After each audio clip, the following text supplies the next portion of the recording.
Hey guys, what is going on? And welcome back to another episode of Career Mode. This is episode number 29, and today we are returning with two, possibly three more games with Aston Villa, plus hopefully one or two signings in the January transfer window as well. And it's going to be quite an important episode for Aston Villa, also regarding the future of one of our players, Carlos Heel. We're kicking things off today with a game against Stoke City away from home in the Premier League on the back of our win over Southampton on New Year's Eve. What a big victory that was after a really poor run of form, as we try and get our first away win in the league since the start of October. We might be in a high position right now, but it's worth pointing out our away form in the Premier League this season has been horrible. Only, I think it's 2 wins all season long. Really poor. And the second game today's in midweek. We're taking on Southampton again, this time away at St Mary's. We might get time for Newcastle away in the Emirates FA Cup third round, but I'm not entirely sure. I think a lot will depend on what we do in the transfer window, because as you would have seen the shortlist in the last episode, I'll refresh your memory or just show you for those who didn't watch the last episode. Yeah, there's quite a few players here, many of which on a pre-contract possibility. And after last season's success with the pre-contract game, I'm pretty sure one or two of these players might be getting signed for next season. But first game is indeed Stoke City, who are away from home. Let's just dive straight into it. Obviously, Carlos Heel is now on the transfer list, and I do expect bids for him. 79 rated, right midfielder, can also play cam, high-low work rates, very decent player technically as well. But the first bid actually, where the window is for Shibola, who I'm also not against selling. I think this guy's actually on the transfer list right now, isn't he? I'm pretty sure he is. He is indeed, along with Carlos Heel. And they rejected a loan move to Derby. No, I rejected that because I didn't see the point in loaning him out. But he's valued at 2.1 mil. Borough wanted for 1.85 mil. I'll try and get a valuation, but this guy's 24 years old, 70 rated. We've barely ever played him, to be honest, so totally fine letting him go. One of those players that could be a handy squad player, but because we've got Toby Lewis, the young midfielder that's up and coming, just 16 years old, we want to give him some more game time. Obviously, we're going to get some more central midfielders, hopefully, on the pre-contract game. There's players like Geis and Bender I'd really like to sign.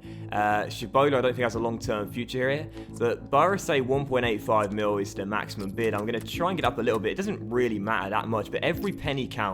Every single penny counts. So 1.95 mil, and they say fine. So an extra 100 grand, and we'll take it. It might not sound like a lot. It isn't a lot, but every penny counts in an RTG career mode. That's how I've always found. So first game of today's episode, and it is indeed Paul Lambert's Stoke City away from home, who of course won on the weekend by 2-0 against Huddersfield Town. They're struggling in the game though, just 1 point above the drop zone, with Leeds right behind them in 18th place. This won't be an easy game considering our bad run of form away from home, but on the back of the win against Southampton on New Year's Eve, I'm feeling confident. Same back three as the one that kept our much needed clean sheet, and hopefully another one here and another big 3 points. Let's go Aston Villa. Also, I woke up this morning feeling fresh, ready to go for the week, as I always am. And I didn't get a chance to listen to it over the weekend, but I saw it on LeBron's Snapchat. Drake's new song, God's Plan, that's unbelievable. Like, if you haven't heard that song yet, it's an absolute tune now. What a belter. That is a bad start to the game. Shook has just gone down heavily and stayed down. He's now getting to his feet as Fabian Delph goes down the left and whips one in towards Brereton at the far post. Oh, perfect start. Well, I was a little bit concerned there. I think Shook has got back to his feet, hasn't he? Yes, he is. He's up now.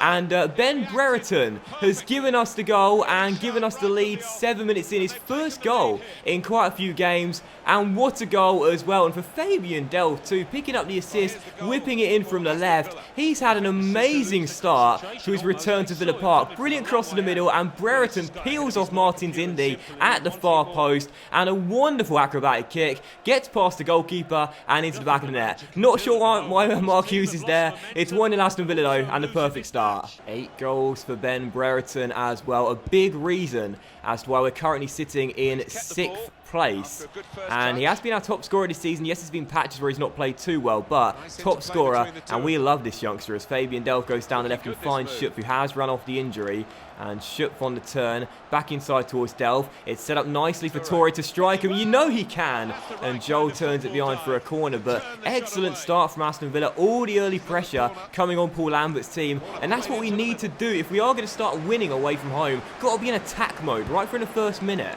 Sido tackled by Zagadou. I'll tell you this right now.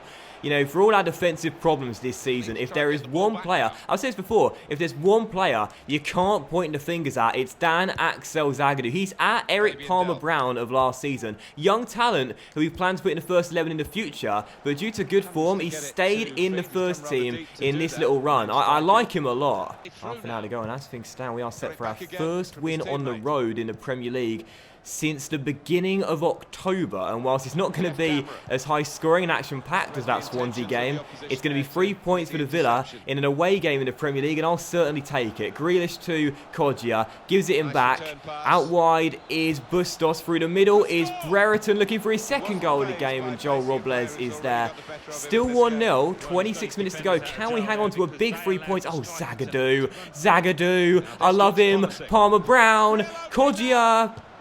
Oh, saved by Robles. Should have just smashed it. Corey to Delph. And out wide is Alessandro. Kodjia trying to get round his man as Shook gets round his. Jonathan controls. Oh, a little bit of luck there. But gets round one. Feeds it into Brereton. Into the bottom corner. And that should do it. Stoke City 0. Aston Villa 2. A brace for Benny Boy in his 9th for the year. And our first win away from home in the Premier League since October. Kodjia gets around his man. I've said this a few times, if he's not scoring at the moment, one thing he is doing is setting him up. Brereton makes it 2, and surely the 3 points are in the bag for Villa. He'll be annoyed to be coming off Brereton, but that's what we can play in the week against Southampton right now. Bagging those 2 goals, surely giving us the win. But Bruno Martins Indy says, hold the phone, JC, we're not done yet. Stoke 1, Aston Villa 2, game back on. We're struggling defensively at the moment despite the clean sheet in the last game against the Saints. And due to our horrendous away record, this is going to be a big final 10 minutes. Can we come through? Jonathan Kodjia! Oh, just can't score. Toure whips it in. Jonathan Kodjia heads it in. It's 3-1 and Kodjia has got his goal. Aston Villa restore their 2-goal cushion, and Kodjia says, and what, baby? I knew I was going to score at some point, and it's an important goal as he'll surely now wrap up the 3 points for the Villa. Come on. Jonathan Kodjia, so unlucky in this barren run of goal scoring form, but persistent pays off, baby. You better believe it. Lovely boys to do by Toure, strong header by Kodjia, and Joel Robles has absolutely no chance. Stoke 1, Aston Villa 3, and this is what it means. This should be our first win. And it is indeed our first win away from home in the Premier League since way back in October against Swansea City. Massive, massive victory for Aston Villa, and it might well take us into a European place once more. Despite yet another game without a clean sheet, I thought for the most part we defended really well in this game. The new back three have got good chemistry with one another. The 2 Americans, and of course the big boy Dan Axel Zagadou as well, but we took the chances we got, and that was the most important thing in this game. Ben Brereton bagging that brace. Great to see him bag a brace once more. He loves these braces, Ben Brereton, and I will shout out Kodjia as well for the goal and the assist. They can share man of the match together, and for Kodjia, I think I'm just as pleased for Kodjia breaking his goal drought as I am for Aston Villa getting their first away win since October in the league. Oh, Johnny boy, we still love you, son. And so after the game, you can see that sadly we haven't moved into a European place yet. We are still in 6th place, but on level points with Manchester United in 5th place, and only 2 behind Chelsea in 4th as well. At the moment, the top 3 looks as though those will be the race for the title. Those 3 teams will be the ones that are involved. But you can't rule out the teams below as well. Only halfway through the season, but at the moment, being 4 points clear of Bournemouth in 7th and 5 points clear of Arsenal in 8th is pretty encouraging. Halfway through the season, this is how the table is looking. I've got to say, very impressed. 10 wins in 19. That's really good form, and 31 goals as well. Now we're picking it up in front of goal once again. And you can also see we just hit one of our off-the-pitch objectives as well, as the Aston Villa ball come to us and say, nice work. Earlier in the year, we set out to complete our long-term goal of increasing the club's worth in 2 seasons. After our earliest financial reports came in, we can now confirm that we have achieved this goal. Thank you for playing your part in helping Aston Villa grow. Yeah, definitely. Not just as a football club, but as a business as well. And as you can see, both of those financial objectives have been hit. High priority, gotta love that sort of stuff. But there is some interest in Tom Cairney. This is a little bit concerning for me because, of course, I'm raving about Cairney quite a lot in real life. I discussed him in last episode as a player that I think is playing beneath his level, really should be in the Premier League. Really good midfielder, very good technical player, and I would like to pick this guy up. Now, Shabola is going to leave, which is looking quite likely. We've lost Lansbury, we've lost Hurricane, Jedinak, Whelan as well. I wouldn't mind Cairney coming in. Question is he worth the money he's on right now at 27 years old and 78 rated? Some very good stats, but I'm not sure. I think we'll try and pick him up, but if you want a wage increase, forget it. I do like Cairney a lot, you know, I really, really do. I've watched him play live a couple of times. He's such an intelligent player when on the ball. Really technically just so gifted, and just one of those players, really, I think that could do it in a higher division. Now, he wants to be an important squad player at this club, which could well happen after retirement of Yaya Toure next season, but I'm not sure he's going to get any better at 27 years old, and we do have intentions to get the very best players in the future, but unfortunately, his agent doesn't think that he's suited to a rotation role here. He wants to go straight into first team, so we'll accept it to begin with and try and get the wages down. Now, right now, he's on a 43.5k a week deal. We'll give him a 5-year contract. That'll take him up till he's 32 years old, but he only wants a 3-year deal. Agent's not really getting on too well with me this morning. It's a 4-year deal, okay, important squad role, no release clause, that's what we want to see. And now let's talk about the money. Now, if he wants a wage increase, I don't think we're going to sign him, but I'm going to offer him what he's on right now, which is 43 grand a week. I would take him for anything up to around 60 grand a week. Anything more than that, and I don't want him. So let's find out how much Cairney wants. Yes, baby, that is what we're talking about. 40 grand a week. Yeah, camera's fine. 200 grand after 5 appearances and 530 grand sign-on bonus. Tom, welcome. Because you're definitely going to be signing unless you ask for a lot more money. No, only an extra 1 grand a week. We're totally fine paying that. Tom Cairney, welcome to Villa Park. I think you should be playing at a higher level, and you will be from next season onwards. That right there is a really good pre-contract signing. Not going to get any better than 78 rated, we know that, but a really good technical player, adding depth to the midfield. Yeah, I'm happy with that one. Sorry for looking at the camera and just staring at you, by the way, whilst we were doing the negotiations there. It's just the camera's got a 30-minute threshold, I told you before, and like I've got to make sure that I don't have it run out on me because it just looks terrible on the video.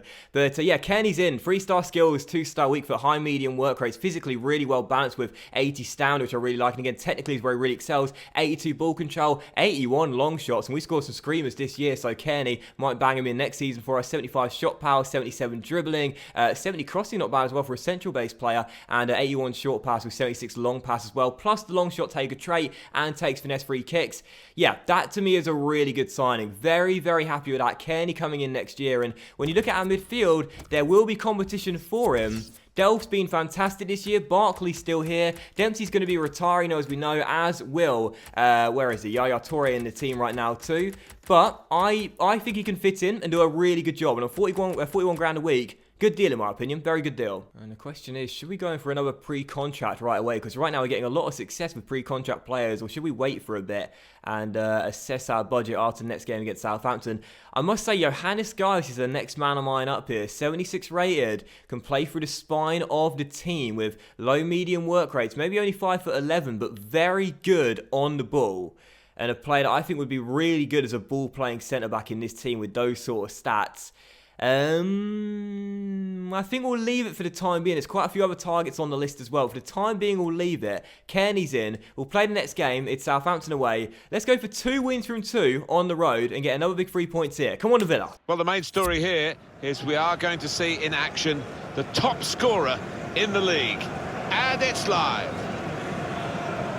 She said, do you love me? I tell her only partly. I only love my bed and my mama. I'm sorry. That is such a great song. Anyway, second and final game probably today. I don't forget time for the Newcastle game if we do look to make one more signing after this one. As we take on Southampton away at St Mary's. Now, we just faced them on New Year's Eve in the Premier League at home. Got the win by a 1-0 to end our really poor run of form. And on the back of that win over Stoke on the weekend, I'm fancying our chances of back-to-back away wins for the first time this season in the Premier League. So no change to the lineup whatsoever, as you'd expect. So Reina continues to wear the armband in Chester and Toure's absence. 3-5-2 with the same back line and the same strike duo as well. Come on, Aston Villa. Let's get back-to-back wins away and a really big 3 points here. And Alex McCarthy, if you do want to join us, don't have another stormer against us. Oh, Brereton, have a go, son. Have a go. Oh. Great save by McCarthy. The ball just dropped to Ben there from 25 yards, but Alex McCarthy once again with another really fine save as Fossey Mensah heads away the corner.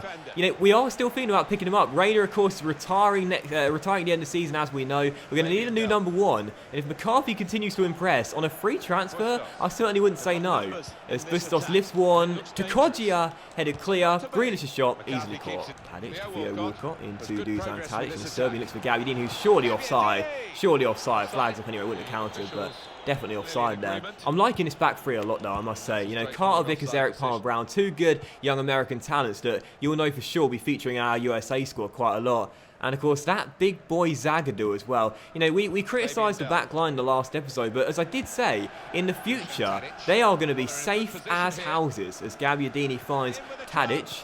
Torre intercepts, but will drop straight to Oriol Romeu. Now Nathan Redmond on the ball, finds Gabbiadini, Italian to Theo Walcott, who drills it home and makes it 1-0. It's Walcott with a finish, the Saints have the lead, and 26 minutes in, we've conceded again. Why is it as well that whenever I say like we're doing something good in one aspect of our game, we then do something bad in that exact same aspect? But Walcott takes a touch and drills it into the bottom corner past Pepe Reina, now down to 79 rated. We do like the Spaniard a lot, but retiring come the end of the season, that's probably for the best as well. He has been in some good form this season in certain patches, but also conceded quite a lot. Trackpad.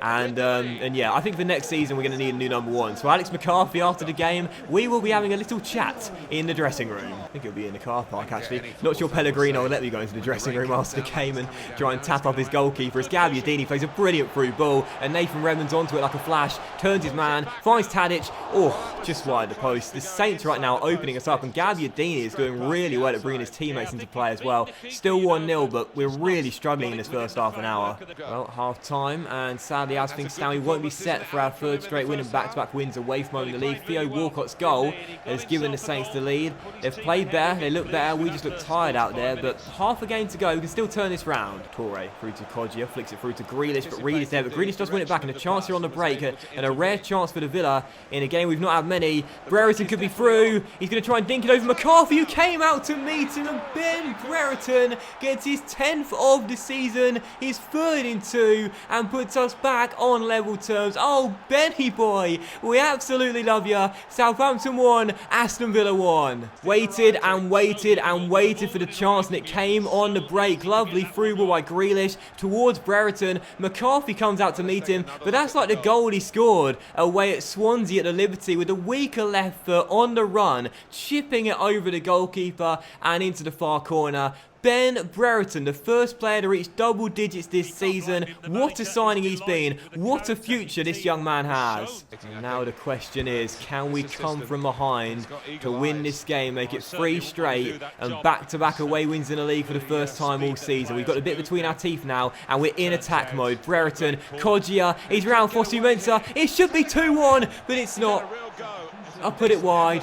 Those are the chances right there. It's been an even game, but a poor miss from me. And now Gabbiadini could punish me, and he almost did as he curls one just wide the post. Still 1-1. Can either side claim a big 3 points with 18 minutes to go? Corner for Aston Villa. Shook is standing over. I'm going to give it to Torre, though. His deliveries are normally quite good from set pieces. So Yaya to take it. Come on, son. Good delivery here. And it goes towards Kodjia, who flicks on. McCarthy with the save. What a big stop by a potential new number 1 for Aston Villa. And I think that is going to do it. And maybe one final chance. Nope, referee's going to call for time there, and that will be the end of the game. Well, it's not a loss away. We did well to battle back and claim a point. The Kings of the comeback get something for this match, and that's not a bad result I want at all. It's now 3 games undefeated. Yeah, I'll take the point. Know your weaknesses and be positive when you take these sort of results. Look, we're not winning away from home consistently this season, only 3 all year long. So a point away from home to battle back to get it as well is not a bad result at all. We'll definitely take that one. But for man of the match, I'm going to give it to Mr. Manolo Gabbiadini, who set up Theo Walcott's goal and caused us problems all evening. As the Saints get a point, we get a point, and that's not a terrible result. I'll take that one. And after the game, we do see that Aaron Shabola's move to Middlesbrough has broken down. I should say has broken down, as they couldn't reach agreeable terms, which means that Aaron is going to stay, at least for the time being. Bit annoying, because I would have rather have had the money, to be totally honest with you. But fair enough, fair enough. He's only 24 years old, so still could kick on and become a good squad player here. But What I am probably going to do now is try and sign Alex McCarthy, because another good game against us there, and with Reina retiring come the end of the season, like, when you look at his stats this year, 13 clean sheets, actually, 10 clean sheets in 27 games competitively, that's not terrible. 5 in 20, 1 in 4 ratio, and 5 in 7 in Europe as well, where we've been really good defensively this season, only conceded 2 goals in the group stage. Reina has given us a solid 6 months here, but as he's retiring at the end of the season, we are going to need a new number 1. And I like Alex McCarthy, I really do. And in the game, he's doing quite well. We've had him before in my Millwall save, and I'm pretty sure I had him in my Norwich save as well. He's a decent shot stopper. He's got some decent stats there. Kicking's a little bit low for my liking. However, at 76 rated, 29 years old, not going to get any worse for a while. And on a free transfer, I wouldn't say no. So McCarthy, let's see if you want to sort some areas for Villa Park. Now, I'm going to be cheeky and offer a rotation for Alex McCarthy, just in case we want to bring in another goalkeeper next season. But he says no. He wants to be important. So fair enough. I think Alex will probably be our number 1 next season. We do complete the signing with Reina retiring. We'll have to wait and see. He wants a 3-year deal. We want a 5-year deal though, and we'll see if they'll compromise. No, 3 years. Okay, let's go to 4 years. They normally accept 1 more year than they originally asked for, and the agent is totally fine with that indeed. We'll disregard the release clause now, talk money. Oh, but it's a big contract though, 66 grand a week. Oh, and 2 big bonuses as well. Is he worth that sort of money? 4-year deal, so that'll take him up until he's 33 years old. 66 grand a week. That is quite a lot of money to pay for a 76 rated goalkeeper. But on a free transfer, I don't really think it's that bad in the grand scheme of things. What we'll do is we'll remove that bonus of 10 games. And I'm going to try and get that sign-on bonus down a little bit to 750 grand. And I'll try and get the wages down if I can to 60 grand. It's probably not going to work this. We do run the risk of the agent saying, forget it, he's not coming. But it's a lot to pay for a goalkeeper that might end up being a backup goalkeeper in 1 or 2 years' time. So 60 grand a week, 750 grand sign-on bonus. And they're saying no, give us 70 grand a week. 70 grand a week for Alex. That's a lot of money. I'm not sure he's worth it. I mean, it's a free transfer. We could cash in on him in the future, but 70 grand a week. Do you know what? I'm going to say yeah. I'm going to say yeah. He's played well against us twice. I do like him. 76 rated is not bad. And it's a lot of money to pay, but if he doesn't play well for us next season, we'll try and cash in on him in January or in the new year. Yeah, do you know what? We'll take it. It's a free transfer at the end of the day. It's a lot of money, that. An awful lot of money, but I'm okay with that. If he impresses for us like he's impressed with Southampton, it's a good deal. Big paycheck. Let's hope he's not just here for that. Oh, I am not looking forward to paying 70 grand a week for Alex McCarthy next season. 76 rated and not great with his feet, which is something we like our goalkeepers to be. However, on a free transfer, on a 4-year deal, he probably will be our number 1 next season. And to be fair, it's one of those deals where, like, I'm trying to think it's better than it actually is, when actually I kind of regret it. But, if he works out well for us, I don't really care how much we're paying if he's picking up more clean sheets than Pepe. So, McCarthy in for next season. Do you know what? I'll take that. I'll take that. Because, again, you got to remember, Reina's retiring next season, which means we'll be stuck with just Galini, and Steer's probably going to leave on a free transfer as well. We need a new goalkeeper. And if we pick one up on a freebie, I'll take it. So, yeah, I think that'll probably end today's episode as well. We've done quite a lot of things. We've signed 2 new players. We've played 2 games. And the league table looks like this to end on. And yeah, we'll end the episode there. That was a productive, positive episode. And we shall end it there. So that will end today's episode of Career Mode, guys. So big thank you for watching. Really hope you have enjoyed it. And if you did enjoy today's episode, then please do drop a like. Much love to you all. Have a fantastic day. And I'll see you for the next episode of Career Mode very soon, where we might make 1 or possibly 2 more signings again. Bye.